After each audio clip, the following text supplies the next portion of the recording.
Hello, Foxy Finds here. I hope you like the new setup. I felt like we needed a change of scenery. This week's Pokemon pretty much all showed up to me completely random without me hunting them, so it's a little bit of a mishmash, but that can lead to some of the best trivia. Ghastly. This Pokemon's body is made almost entirely of gas. It has the rare instance of its Pokédex mentioning a real-life animal. It says it is capable of suffocating an Indian elephant in 2 seconds. It's a good thing it specifies an Indian elephant because all the elephant Pokemon are resistant to poison. This Pokemon is able to manifest hands that it can use to interact with its environment, but it usually just is this floating amorphous blob, as it is depicted in a lot of situations. In the 2D Pokemon games, you don't really get a good scope of how big this Pokemon is. This Pokemon is over 4 feet tall, not exactly something that you want to encounter in a dark alley. Alright, we have Hippopotos. Hippopotos? Hippoptatos. Who came up with this name? Hippopotas. This Pokemon is one of the Pokemon that has the most obvious gender differences. I've encountered quite a few people who are familiar with one gender's appearance and they find the other and wonder if they found a shiny. In our case, we have the shiny sparkles to help us out. This Pokemon loves burrowing in the sand or wallowing in the mud. It really lives up to its ground type. Next we have shiny Dustox. The evolution of Cascoon. We finally get to see this moth in its full beauty.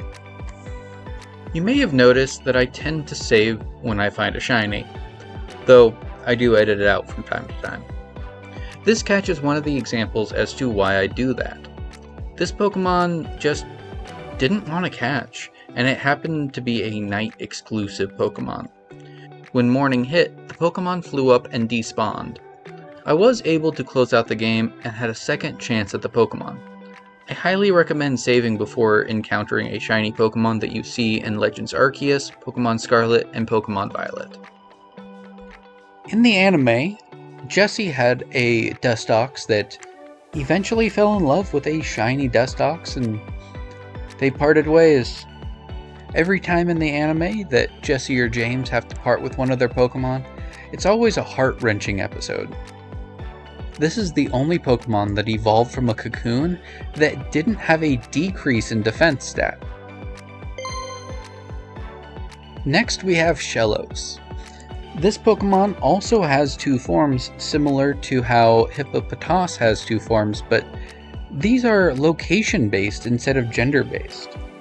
Interestingly enough, some weird amalgamation of these 2 forms was originally planned to be released in Gen 3 when this Pokemon came out in Gen 4. We still have images of its back sprite where you can see aspects of both its pink and blue variations. It is unknown why this Pokemon was initially cut from Ruby and Sapphire, but it made its way into the games soon enough. Now we have Snubbull. Snubbull is a bulldog Pokemon, and it is often treated in the anime as if it is this overly adorable Pokemon that everyone finds incredibly cute. This Pokemon was revealed in the very same fashion at the very same time as Meryl. This Pokemon gained the Fairy typing, similar to Meryl, although with it replaced its original normal typing. Well, it's been a while since we've had one of these. Castform is another artificial Pokemon. This was created by a weather institute in hopes of being able to monitor the weather, and to some degrees control it in this case. This Pokemon has 4 different forms depending on the weather. It has its normal type form that you see here, then it has a fire type sunny form, a water type rainy form, and an ice type snowy form. This Pokemon's appearance is based off of a water molecule. Finally, we have Clink. This Pokemon was not very well received since its design was just a bunch of gears, but we get that criticism with every single generation of Pokemon, and it was true from the beginning. Some Pokemon designs are just simple or an object. In this Pokemon's case, it did get a little bit of the brunt of Gen 5's ire. Alright, with that we have finally passed the 50 shiny Pokemon mark. I'm excited to see what comes next. We have a long ways to go, but we've still accomplished quite a bit on this channel. I thank you all for coming with me on this journey this far, and I hope you enjoy the next videos to come, and let me know if there are any shiny Pokemon that you'd like to see me try to catch. I'll do what I can. That is all for now, and as always, happy hunting.